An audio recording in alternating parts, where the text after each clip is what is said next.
Good morning and welcome to the InternNE powered by Exarban webinar. I'm Shauna Dorsey with the Exarban Foundation here with a series of guests who will introduce here shortly. But before we get to that, Michaela, would you introduce yourself as well? Absolutely. I'm Michaela Soundy. I do all of the work-based learning and internships here at Grand Island Senior High. Awesome. So Michaela and I have been hosting these webinars together, just introducing people to folks throughout Nebraska who are working either as intern hosts, mentoring organizations, and then supportive organizations like the ones we'll meet today, just to learn about the resources available to employers and candidates. So thank you all for being here. I'm just going to go from who I see first, and then we'll go around the horn that way with introductions, but I'll start with Cassie. Hello, I'm Cassie Kozeski. I'm a business account manager for Nebraska VR, and our agency supports individuals, youth to adults with disabilities in the workforce. Thank you so much. Then we'll do Janie, Jeremy, and Don Renee.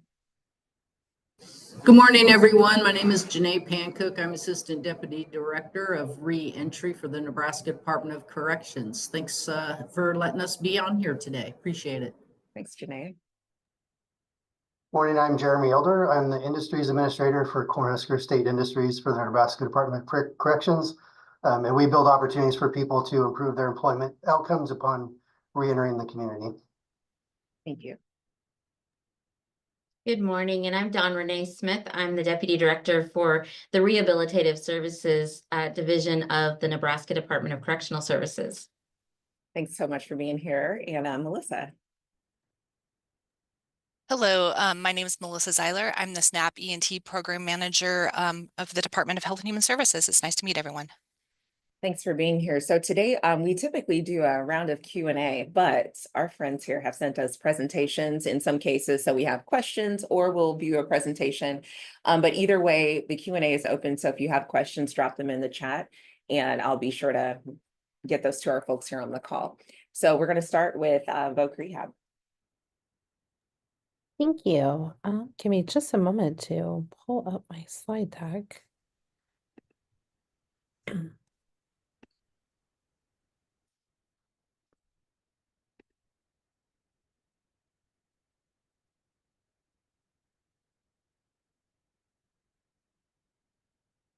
Sorry.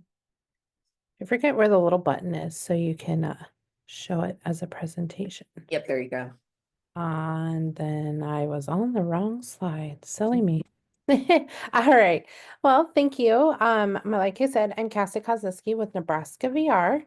Our mission is to help people with disabilities prepare for employment and maintain employment, but we also help businesses to help retrain employees with disabilities as well. Our organization falls under the Department of Education, and our organization has 12 offices across the state. We have people that are housed in all of these locations, but towns that surround them, we are able to go and meet clients where they are as well. And then I'll talk about our youth services a little bit further down and how that works as well. Also within these offices, we have 5 business account managers like myself who work with our business partners. And the business account managers go out and learn about the labor market in our area, how we can support businesses, whether that is for recruiting new employees, helping our individuals and services get into the workforce, or even working with their current employees and through ways of providing accommodations, or even through a grant that we have called Career Pathways. And they're able to work with the current workforce who has a disability to help upskill them in their job and look at other opportunities within, or maybe somewhere else within the industry as well. So for a person to be eligible to work with Nebraska VR, they do have to have a disability. So this could be a physical impairment, a medical impairment, mental health, emotional, learning impairments, anything that interferes with employment. And then they also need Nebraska VR to help them maintain that employment. So we will have anyone can be referred. They can walk in the door. Their friend could tell them about us. Maybe their school refers them or a counselor refers them. Maybe Department of Corrections or the SNAP benefits individuals here will refer. And we can work together with all these additional agencies that people are connected with too. And each of us can work on a piece of that pie and helping that person get to where they need to be, whether that's training or they need tools to do their job. So we do have individual sign a release, so then we can get their documentation that verifies that disability for employment, or if they have Social Security benefits, they're already automatically verified for employment. So we do have our lens for our job seeker focus here is we work together with our clients to identify their strengths, their interests, abilities, and then we create an employment goal with the participant. And so this could be a series of different things. Maybe it's going out on a job tour, doing an informational interview. Maybe it is they're coming to us with a job and they need help maintaining that job with some kind of accommodations. So we go through a series of different things. Maybe they have no idea what kind of job they want to do. Maybe they were injured and had worked for the past 25 years and no longer can do that type of job anymore. Or maybe they have a new health condition or hearing impairment or something that has become a barrier and they need to retrain for a different type of job. And so we look at all those and take all that information into consideration. And then also with the business account managers going out and learning about the labor market and our information, bringing that back to our team so they know what would be a good goal to help that person work towards and achieve. So we also help individuals with resumes, job seeking skills could be like just practicing interviews, doing mock interviews, helping them obtain the clothing needed for an interview if they are low on funds or need specialized tools or clothing to advance in a job. We can do all kinds of different things like that. And then once a person's working, we do follow them along for an additional 90 days to make sure that that job match is a good fit for them and the employer as well. We also have a self-employment check that individuals could look at. We help an individual kind of look at what a business plan would look like, a feasibility study's done. We have an individual in our office that will help them write their business plan and look at all those resources needed to create a business. So we have all kinds of cool things like that too. And then for our business partners, that's where I come in. I focus mostly with all of our businesses in our area. So we're out there developing partnerships with all kinds of industries. We start by just an initial meeting, learning about the qualifications and skills just to meet those hiring needs. I'll go in and do a tour, see the jobs. Maybe there's an area for that business that has a lot of turnover. So I can go in and meet with them to see what that might be and give suggestions as well. Maybe it might be a way to look at some lean processing if needed. We provide access to our Nebraska VR candidate pool. So when a business reaches out and wants to work with us, we're looking through our candidates to see who might be a good match for them that has those specific skills or interests to work in that business. And then just out there meeting, going to ribbon cuttings, chamber events, listening for the needs of our local market. And then we communicate what we're gathering back to our teams. Sometimes people get really hyper-focused in a specific industry, and then that becomes maybe oversaturated because maybe there's a college in that community that's putting out a lot of students. And so now there's not a whole lot of jobs in that industry in a particular community. So really focus on that too, and bringing that information back to help individuals just understand all of that. And then for our students, we work with high schoolers across the state. So all of those 12 offices that I showed you earlier have transition staff, and those individuals are in the schools working with youth 14 years old up to 21 in our high school systems. So we're focusing on job exploration counseling with them.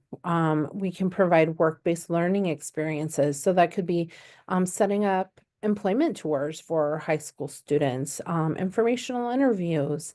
Usually in the summer, we try to do a work-based learning to help those first-time workers learn about employment, learn about the careers, develop work skills. A lot goes into those things. So I'm also out there pairing those students with a work-based learning experience in our community and introducing employers to their next generation of employees as well. We also help students with workplace readiness training, helping them develop those social skills and independent living, and just help them with self-advocacy as well. So when they're in those work site situations, they can talk to those employers and if they want to disclose their disability and ask for accommodations, like giving them the tools so they can do that on their own as well. We also have a sister agency called Assistive Technology Partnership. They provide work site evaluations, help with accommodations needed.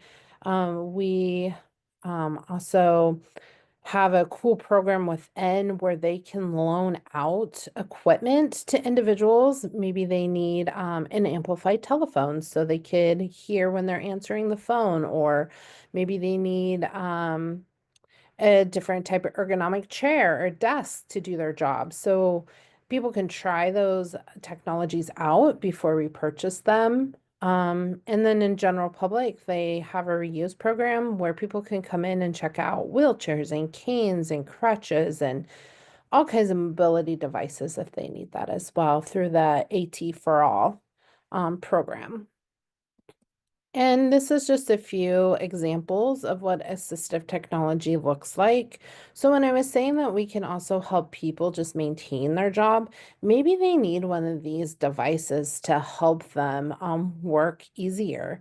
Maybe they, in the top corner, that's like a split keyboard for better ergonomics for your wrists if you're on a typing most days, stand-up desks, different types of chairs, smart watches, ergonomic mats, all kinds of cool things that people just don't think about as an accommodation, just because we kind of maybe see these things in our workplace already. So just kind of looking at those options for individuals. And then I will save this video for later just to go on time, but we do have a series of pathway to employment videos on our website that anyone could go ahead and check out and see different success stories, anywhere from working with youth to adults, to our Project Search program, which is another youth-based program within hospital systems across Nebraska. So we have all kinds of things out there.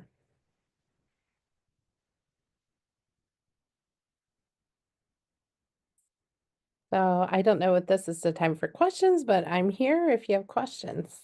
Awesome. Thank you, Cassie. I'm not seeing anything in the chat right now, but we'll just keep it open. And if something comes up, we'll address it. But thanks so much for that. Next up is Department of Health and Human Services, Melissa.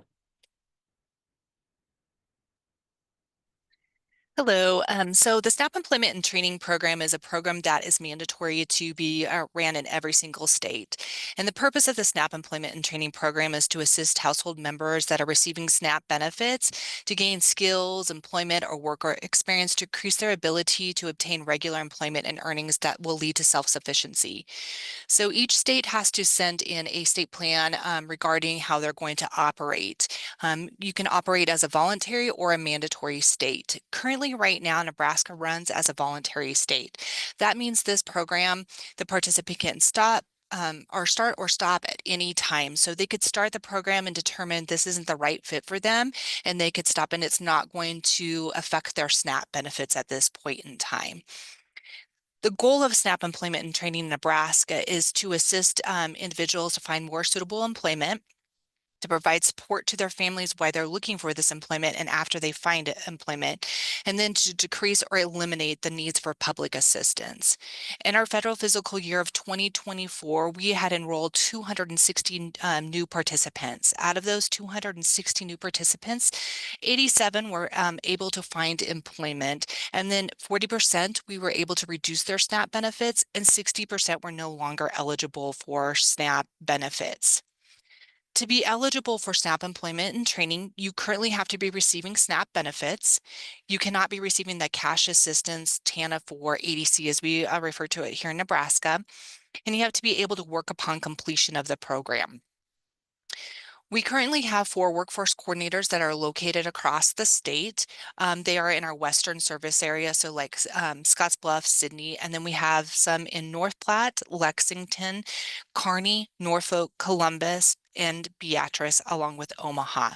We do have 3 SNAP ENT providers, so that means they were awarded a sub-award with the state of Nebraska, and they're providing the services in Grand Island, which is YWCA. And then we also have in Lincoln, we have City of Lincoln. And then in the Omaha area, we have Metro Community College. We are also onboarding a couple new providers. So we're excited to start working with YWCA in Hastings. So that's great news. And then we also are onboarding oh my gosh, I just lost who we're onboarding. I'm so sorry. It's morning, but we're onboarding another provider in Lincoln. I apologize. And then with those providers, they offer the same supportive services as we do. So we do have components that we offer, and those components are supervised job search. So that means the client's ready to go find employment. And then we have job search, job retention. Once they find employment, we can follow them up to 90 days. And then we have education, so they can work on their GED or ESL classes, then vocational training. So we could do short-term certificates such as CNA, CDL. We also have on-the-job training. So if they are co-enrolled with the Department of Labor, they can go into an on-the-job training. During the time frame that they are working in these components, we offer supportive services to them. The supportive services could be anything from shoes to helping them with their cell phone bill to maybe assisting them with rent. So there's a potential of several things that we can assist them with. As long as it's directly related to what they are doing in their component, then we can provide those supportive services. We also are looking at adding a business service to the SNAP Employment and Training Program. So we are currently working on building like I said, a business services within our SNAP ENT program. We're identifying the need of the local businesses, focusing on skills, high demand, and high wages in the market. We want to collaborate with local employers, education institutions to help these people find these jobs. We also want to provide wraparound services to ensure the participants have all the tools they need to be a success. That is all I currently have. So if you have any questions, please feel free to ask. That's awesome. You guys have a lot going on there at DHHS. And as I'm listening to this, and I'm sure you all work together because there's like a lot of overlap between an individual who might need support from multiple agencies, but can an individual be co-enrolled with Voc Rehab and DHHS? Just curious. Yeah, absolutely. I work with Cassie, and then also here in this local service area, Michael Enriquez. So I work with both of them a lot. We are in a lot of groups together, so we do encourage that co-enrollment. They're a great team to work with. So Great. I'm just going to go through the questions I see here. I don't see any in the chat, but just the ones that I sent over to you. And these are for Melissa, but if anyone has additional insights, please share. But what do you see as some of the biggest barriers for people who are wanting to access support? I think the fear of losing their benefits is probably the biggest thing that they have. So we currently are working with the Benefit Cliff tool, which is a tool where you can put in, for example, if a client doesn't have a job and they want to become a CNA, what's that going to do to their benefits? Really preparing them for what's going to happen in the future. But I see that as the biggest barrier to a lot of clients is the fear of what they're going to lose. And so helping them overcome that and show them the benefit of finding employment and what's it going to do long term for them. I think that's the biggest thing for our participants. Melissa, I'm sorry, not Melissa, Michaela, any questions from the list that you want to pull from? I don't believe so, actually. Okay. All right. And we know that there's a lot happening on the policy front, so we'll skip that question, but are there any new initiatives that you want to share information on? And I'll cover everybody Go else. ahead. Oh, no, I was saying I'll cover this for everyone else too, but go ahead. Okay. Yeah, currently right now, we do not have any major changes within the SNAP Employment and Training Program, which is great. They did come out with what we call the final rule, which are just some good benefits to our participants. So one of the biggest thing that I saw as a huge asset to our participants is the success for us is considered once they obtain employment. But they now have changed that and added a success is going to be once they obtain a certificate. So that is a huge thing to us. So that's a great additional benefit to the SNAP Employment and Training Program. The other ones are just little changes that really won't have a huge effect. They actually don't have effect on us at all. It was just that big one that we're really excited about. All right. Well, thank you so much for being here, Melissa, and please stick around. We will have questions at the end for you too. All right, Jeremy, Don Renee, and Janae, how do you pronounce your last name? Pancook. Okay, Dr. Pancook, welcome. Thank you. It's my parents' fault. Now, thanks for being here. So I know that you guys have a presentation to share, so please take it away. Don Renee, did you want to start us off? I just will, really, I'm just going to turn it over to Janae and Jeremy. They're the ones doing the really great work with our folks, preparing them for release and reentry. And so I think they've got some great things to share. Well, good morning, everyone. Thank you very much for allowing us this time to present to you all. Again, my name is Janae Pancook. I'm the Assistant Deputy Director of Reentry. And I'd just like to spend a few minutes with you visiting about the benefits of second chance hiring. And a lot of this comes through our friends and partners at the Department of Labor, but there are work opportunity tax credits. A lot of times you'll hear those referred to as WOTC. And what those are for anytime you hire eligible employees, and incarcerated returning citizens are one of those approved groups. There's a federal income tax liability, and the average in Nebraska is about $2,400 per eligible individual, but they can be hired up. Those tax credits can go up to $9,600, and that's about what the average is nationally. Nationally, last year, about $1 billion in tax credits were covered under the WOTC program. So as an employer, that could be pretty significant. And there's no limit to the number of individuals that an employer can hire. They do need to be new hires to be eligible, but those are, that's one significant benefit. The other one is federal bonding. And the federal bonding provides $5,000 of insurance to cover any event such as theft, larceny, embezzlement, those kind of things from an employee. And that's free of charge to an employer. And then another benefit is there's on-the-job training salary assistance, and between 50 to 75% of employee wage reimbursement can be offset for the cost of onboarding new employees. So it's really to strengthen our communities and support self-sufficiency in jobs, especially the evergreen jobs that are sometimes difficult to maintain. You can get people in, but to keep them in those jobs can be difficult. So onboarding can be a huge barrier or expense for companies. They'll help you customize training. The job has to be full-time though. And returning citizens are also eligible for this. There is a matching for employers, and it's a portion, but they do consider cash payments and other ways to meet that. So American Job Centers is a big partner with all of those things.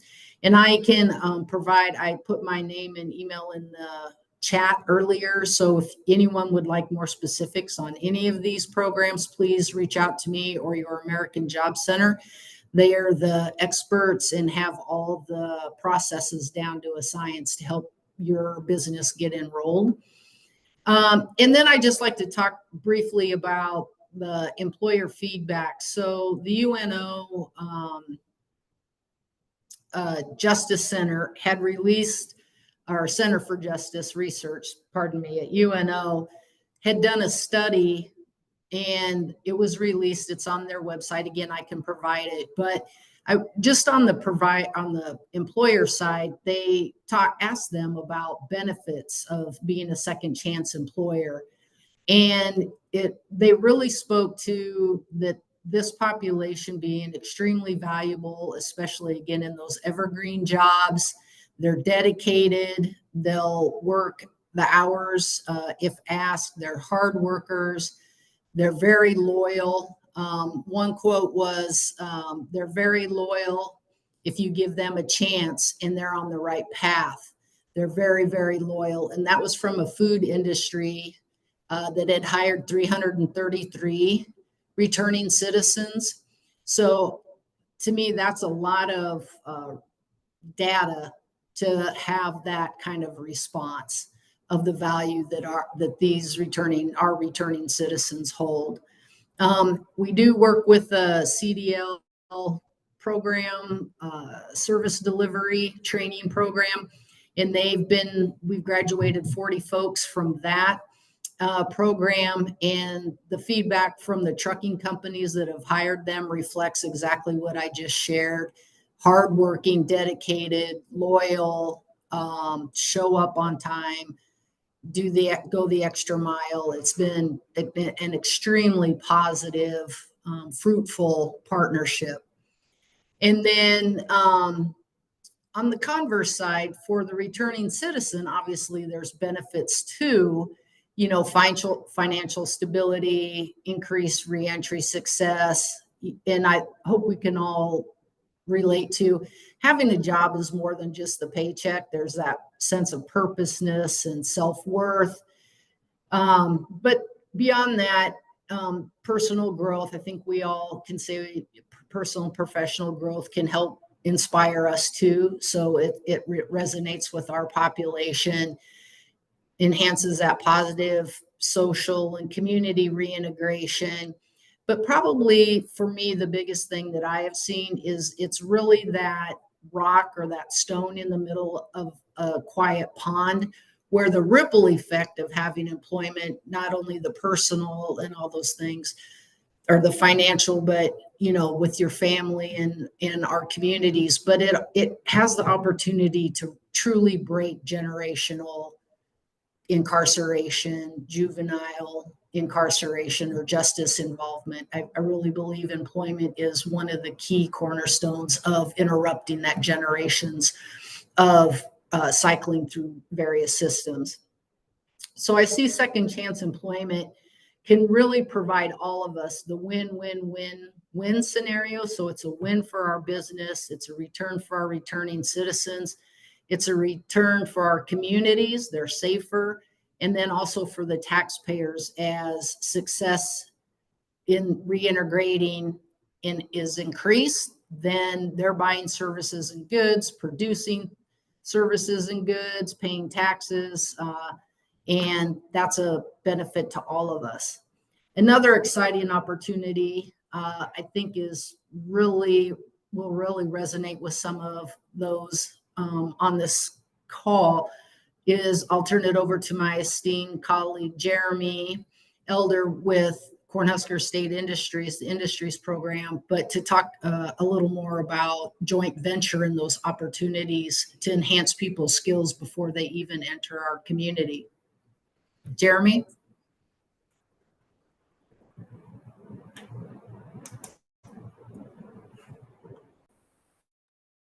Gotta get it unmuted. Okay, thanks, Janae. So Don, Renee, Janae, and I all work within the Rehabilitative Services Division.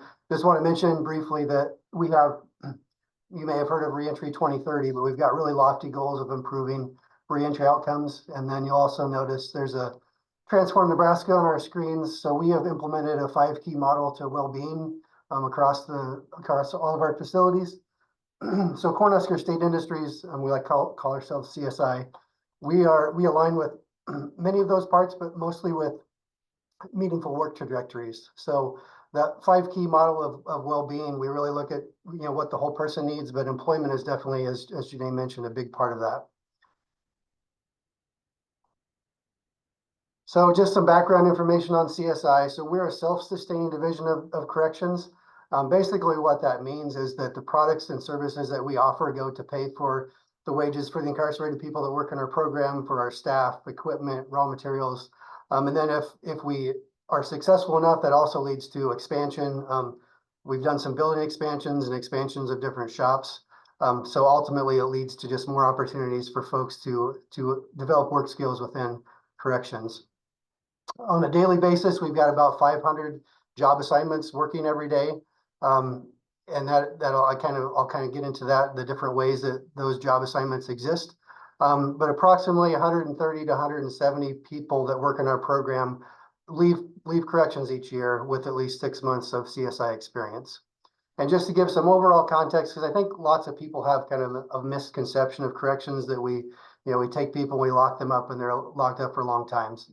But well over 90% of our folks that are in corrections are going to get out. Typically, we have about 5,800 across the state who are currently incarcerated, and well over 2,000 are normally being released in a year's time. So if you think about that, within less than 3 years, there's more people who will have been through the system than are currently inside the walls. So just gets a little bit better perspective about what reentry, the importance of reentry is, and these folks are coming back to live next door to us. So we want them to be more successful, to experience that and to be part of their community. Our locations, we're in 5 different facilities. We also have a central warehouse and administration building here in Lincoln. So primarily on the eastern side of the state between Lincoln, Omaha, and York, and Tecumseh. So our mission really focuses on building opportunities for our workers to achieve employment upon release. What that means is we provide them work opportunities. They've got the opportunity to develop some work skills. They've got the opportunity for some soft skill. How do you work within a team? How do you work with a supervisor? How do you maintain a job? How do you promote? Different forms of training and certification that we offer.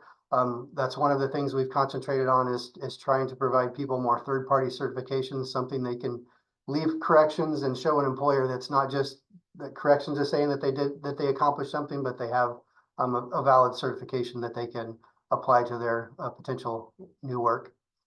We encourage education, and much of our work is to develop partnerships with like-minded stakeholders that can help us be more successful.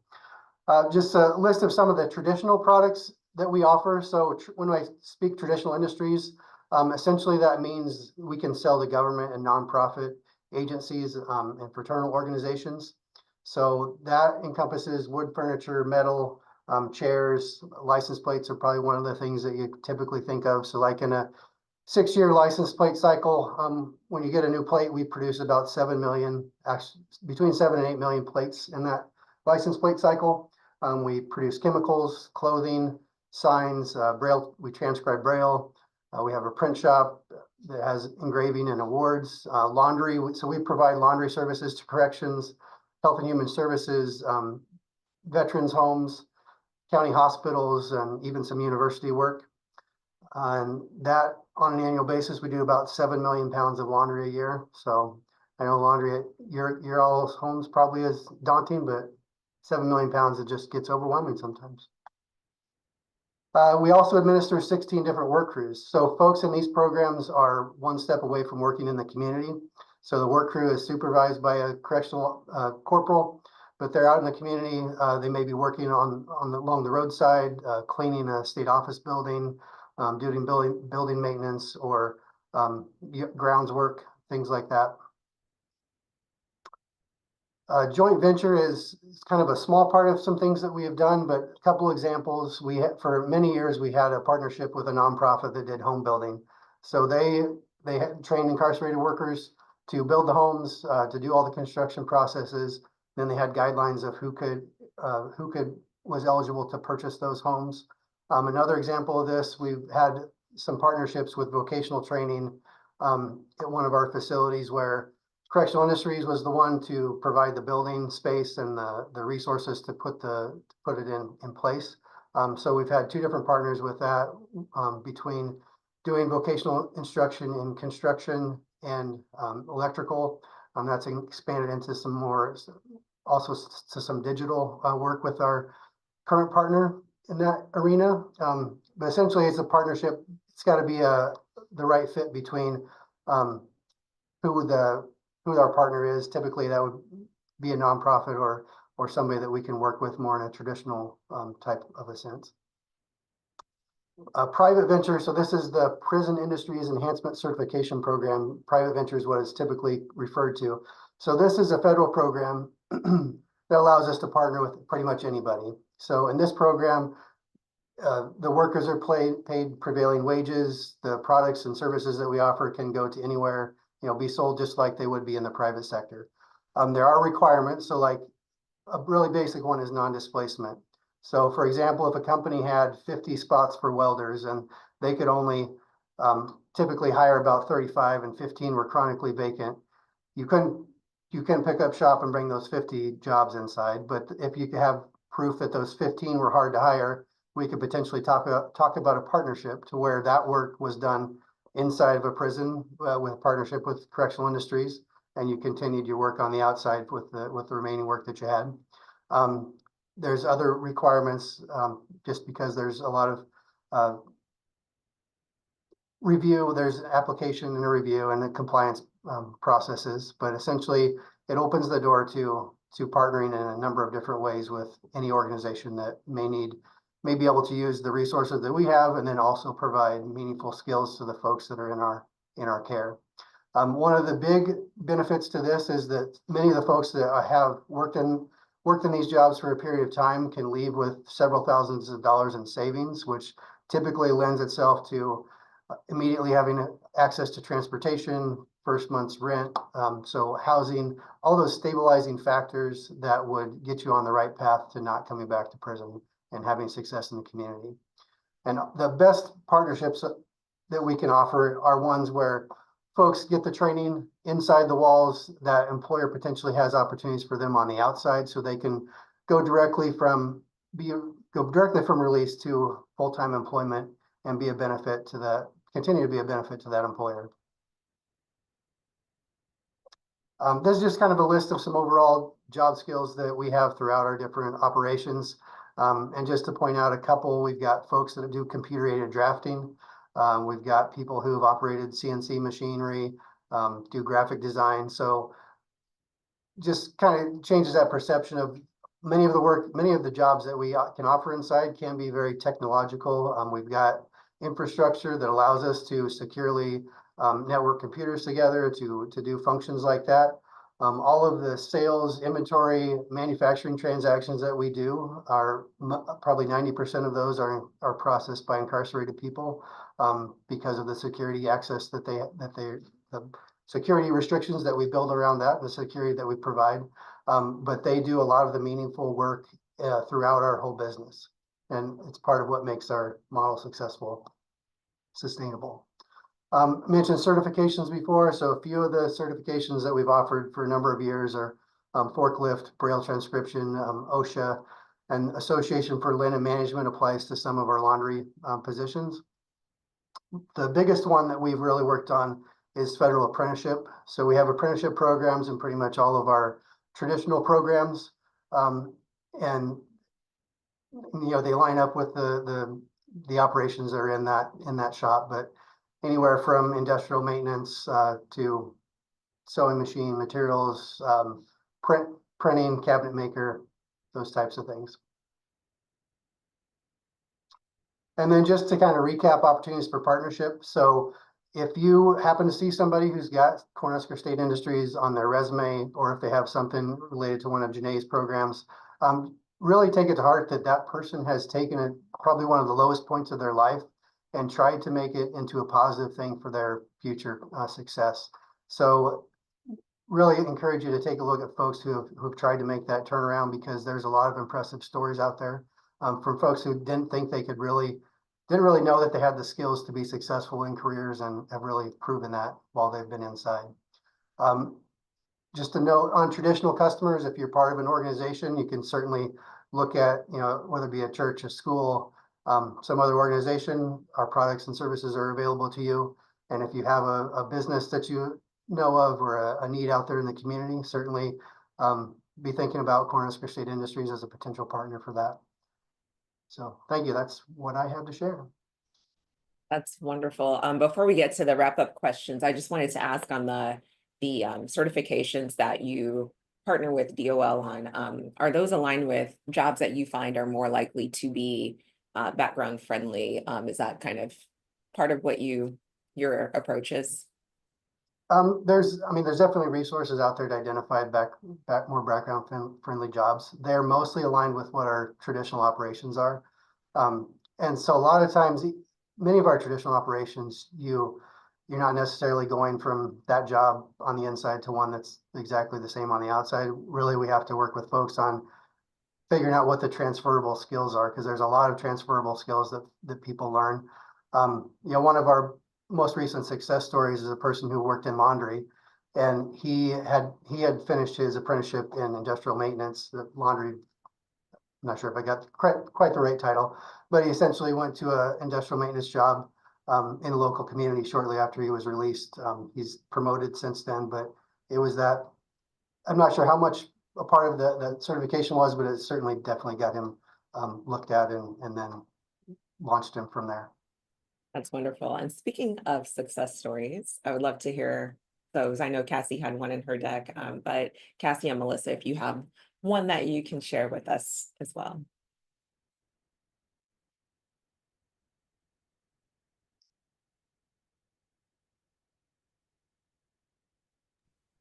The individual that was shown in that picture, he had a stroke, and he was a journalist, is what his job was before.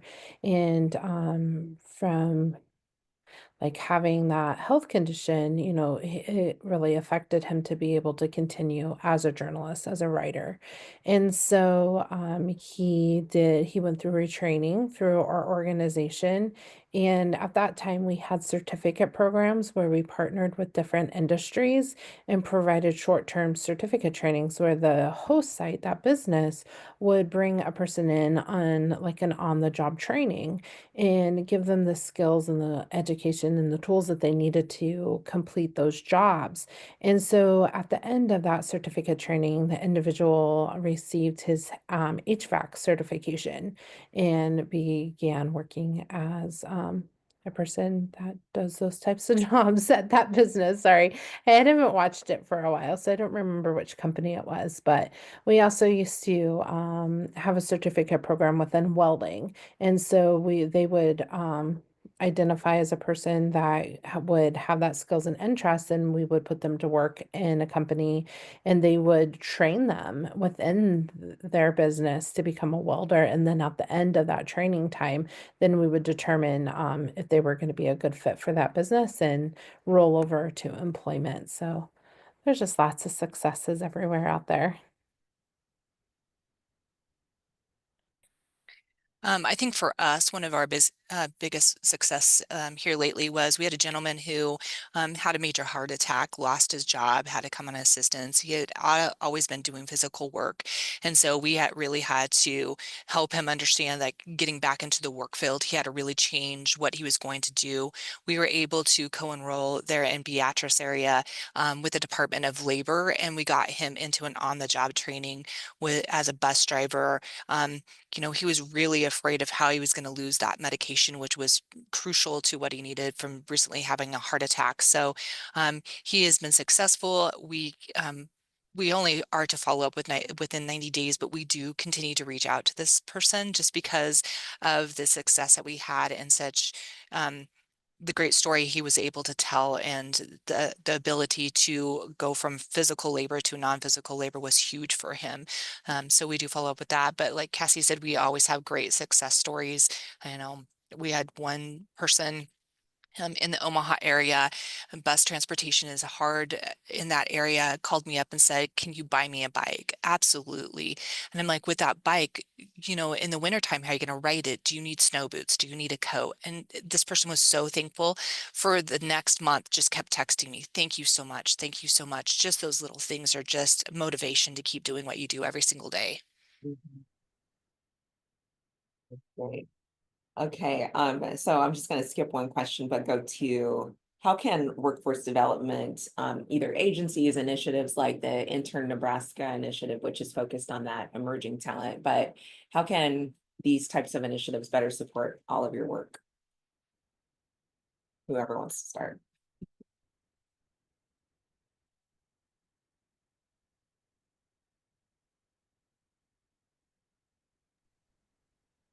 Okay, I don't like silence. I think initiatives out there where knowing about these programs is great. And I mean, I just met Shauna in November at a conference or an event that we were at as panelists. So learning more about what Intern Nebraska does is awesome because I was talking about like our agency can accept interns, just kind of depends on the office director, but we have had 2 social work interns in my office.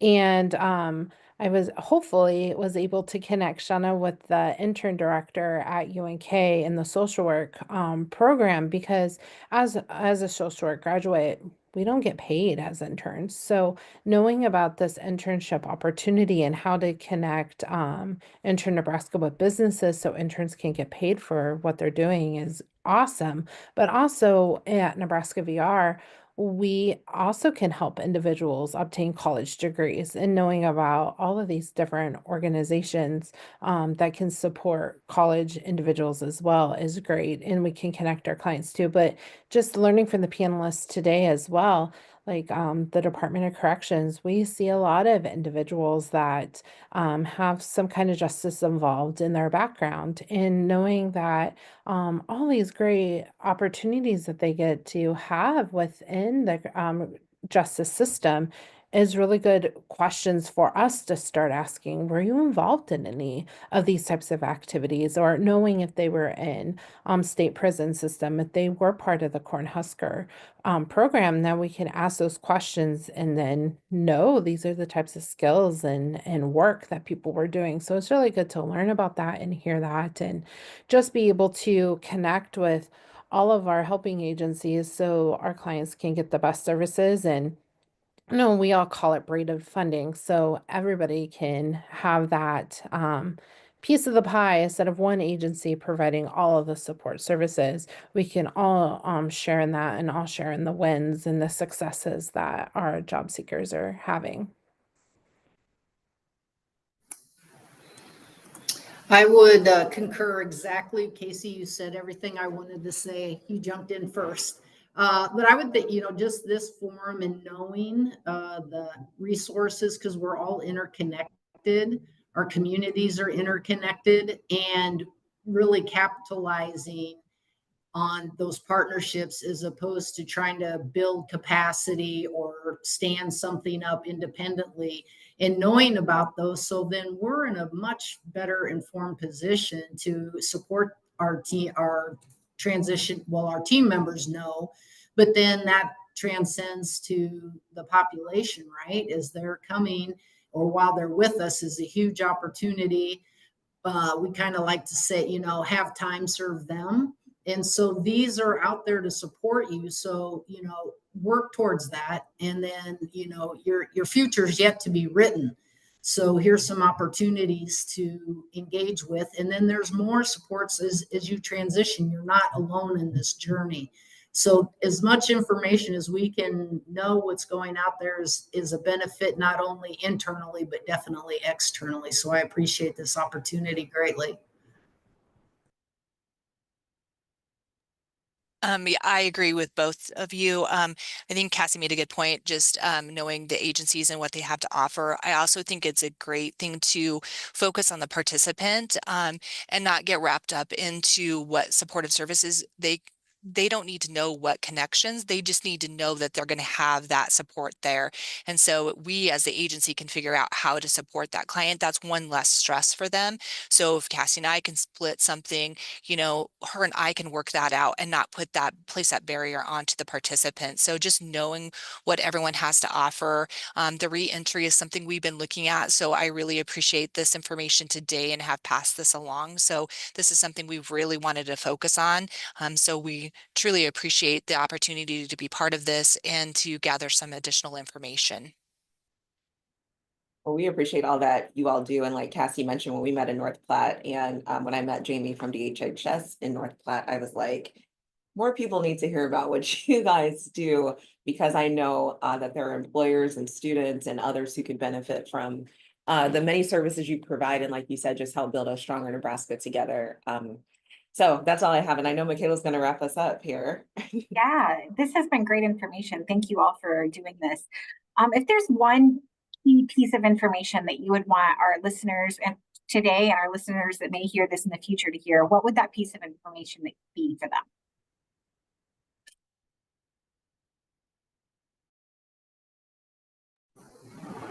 Jeremy, I don't want to necessarily put you on the spot, but I am kind of going to, about, especially about the joint venture. I think that's a key piece that is not well known in the community, of that opportunity, especially if we think of those evergreen jobs, that there may be opportunities for employers to partner with Cornhusker State Industries and have that pipeline, but have people in a more stable position. So maybe, I don't know if you want to share a little bit more about that. Yeah, I mean, I think that's definitely the opportunities to partner are there. And I think just overall, like, people need to realize, often they look at corrections and criminal history as a risk. And if you look into some of the actual data, the people who have matured through corrections or who have got over that challenge that's been in their life, they're actually can be more productive workers. They're more motivated to prove themselves. And that occurs on the inside and on the outside. Many of these folks, they're out there to make sure that they have the opportunity to succeed, because they've been in some of the lowest points of their life, and now they want that opportunity to try to prove themselves. So I think that just knowing that there's opportunity both inside and outside, partnership, or looking at people with a fresh perspective on what are they looking, what's the trajectory of their life looking going forward rather than looking back.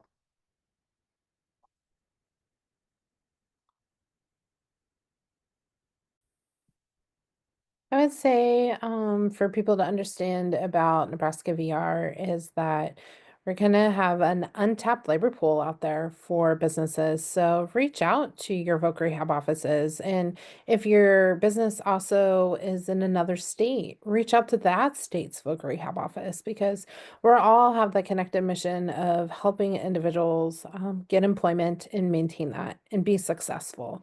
And there's so many opportunities and ways that we can help an individual be successful, in benefits to employers to just working with the disability community. And disability isn't just necessarily someone who utilizes a wheelchair. I think a lot of people think that's what disability is, but no, it is like a person who takes medication for a health condition. Without that medication, then, they're not going to be successful in performing a job, because then their health condition is in that way. So like if you're type 1 diabetic, that is a type of person that could utilize our services. So just think outside the box, work with all these wonderful agencies out here, connect with us. We have people that want to work or eager to work, and maybe they just need that opportunity to learn. They learn just maybe a tad different than somebody else, but you have the support services from all of us to help a person be successful in a job. And I know it's just amazing when everyone is out there working together and people are getting jobs. So For SNAP employment and training, I think it's really important for people to understand that a lot of these agencies are already providing these services, and what can we do to assist you with that? We have partnerships where you can get reimbursed for the services you're already providing. So help your agency by becoming a third-party partner with us. Again, you're serving these participants, so let us play a big role into helping you get reimbursed for that. And just knowing and understanding the participants, helping them understand about what will happen with their benefits. I think that is a huge thing. We've worked closely with VR with that benefit cliff tool, and I think that is something that a lot of people need to really research and have access to, because I think that would be a huge help to our participants in the long run. That's wonderful. And one other thought I just had, and correct me if I'm wrong, but an employer can also take advantage of your services with an existing employee. So if they have, a situation that pops up, whether it's a new disability or some challenges with their household income, things like that, they can still reach out and access your services. Yeah, for us, absolutely. And I think that's a barrier too, is like a lot of we hear businesses saying, well, they don't want to take this raise because they're going to lose childcare. What can we do to help with that barrier? What can we show you guys? Is it a slow increase? Maybe they don't take the pay raise this year, but they do next year. Let's just help the employers learn and understand about these benefits as well. So I think that's a really good point. All right. Well, this has been super insightful. I learned something new every time. Appreciate all that all of you are doing to make Nebraska better. And thanks so much. I'm going to include links to each of your organizations in the final video and the comments and all that good stuff. But thanks again for being here, and stay on with me, you guys. But I'll go ahead and end the webinar now. Thanks for joining us today.